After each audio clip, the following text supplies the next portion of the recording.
अगली खबर यूपी से, जहां मुख्यमंत्री योगी आदित्यनाथ की सरकार अमेरिका और चीन के बीच छिड़े टैरिफ वॉर को राज्य में फायदे का सौदा बनाने की तैयारी कर रही है। इस टैरिफ वॉर के बीच यूपी खुद के लिए अवसर बनाने की तैयारी कर रहा है। देखा जाए तो दुनिया के दो शक्तिशाली देशों के बीच अपने अपने वर्चस्व के लिए टैरिफ वॉर की सिचुएशन बनी हुई है। वो टैरिफ वॉर लड़ रहे हैं।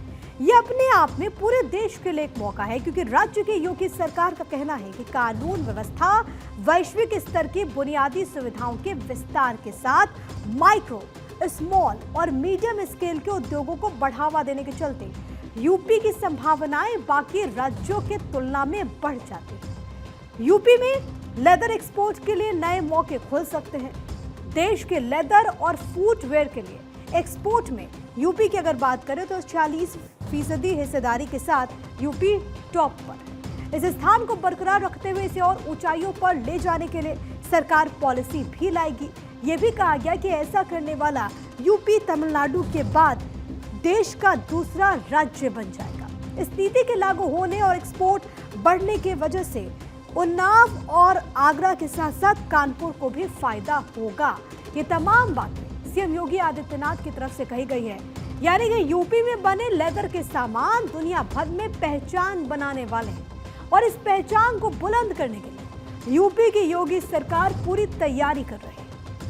इसके साथ ही इन्वेस्ट यूपी को नया रूप देकर यूपी सरकार और उत्तर प्रदेश के एक्सपोर्ट को और ज्यादा बढ़ाने की कोशिश होगी। और इसके तहत क्या होगा? इसके तहत सरकार नई निर्यात नीति लाने जा रही है। इसमें इन्वेस्ट यूपी को और प्रभावी और पारदर्शी बनाया जाएगा। इसके अलावा यूपी के प्रोडक्ट की देश दुनिया में ब्रांडिंग की लगातार कोशिशें की जा रही है, वो आप देखते रहिए। इसके लिए सरकार ग्रेटर नोएडा के इंडिया एक्सपो सेंटर और मार्च में ट्रेड शो भी आयोजित करती है। ये भी आपने देखा है।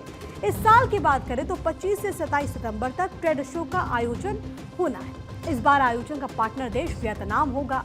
इसमें भारत सहित 70 देशों के लाखों लोग ब्रांड यूपी से रूबरू होंगे।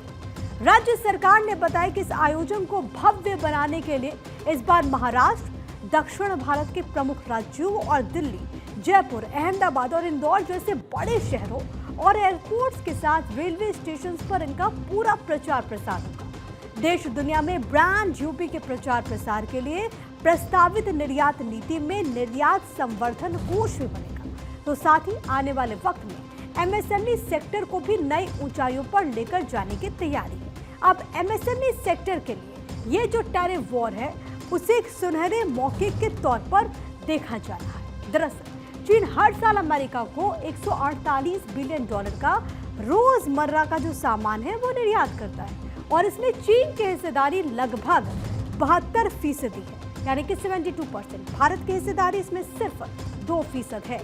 ये सभी प्रोडक्ट एमएसएमई यूनिट में आते हैं। 96 लाख एमएसएमई यूनिट के साथ यूपी देश में सबसे आगे है। यहाँ पर जो यूनिट्स हैं उसमें 96 लाख उनकी संख्या है। सरकार का कहना है कि इन प्रोडक्ट की गुणवत्ता और कीमत को इंटरनेशनल मार्केट में कॉम्पिटिटिव बनाने के लिए लगातार कौशल विकास कार्यक्रम भी हो रहे हैं। इसकी वजह से निर्यात में बढ़ोतरी हुई है, खास तौर पर एक जिला एक प्रोडक्ट स्कीम से जुड़े सामान के निर्यात, यानी कि one district one product scheme. मुख्यमंत्री इस स्कीम की कई बार तारीफ कर चुके हैं। सार्वजनिक मंचों पर वो कह चुके हैं। कहना है कि ओडीओपी स्कीम की शुरुआत के बाद से राज्य का निर्यात 88,967 करोड़ से बढ़कर 2 लाख करोड़ से ज्यादा हो गया। अब सरकार का लक्ष्य 2030 तक इसे 3 गुना बढ़ाना है। कुल मिलाकर देखें तो एक तरफ जहां पर टैरिफ वॉर की वजह से अमेरिका के लिए चीन से खरीदारी महंगी साबित हो रही है, तो भारत के लिए नई संभावनाएं खुली है, और इसमें बड़ा फायदा यूपी उठा सकता है। और इसको लेकर के सरकार की तरफ से कोशिशें भी तेज है।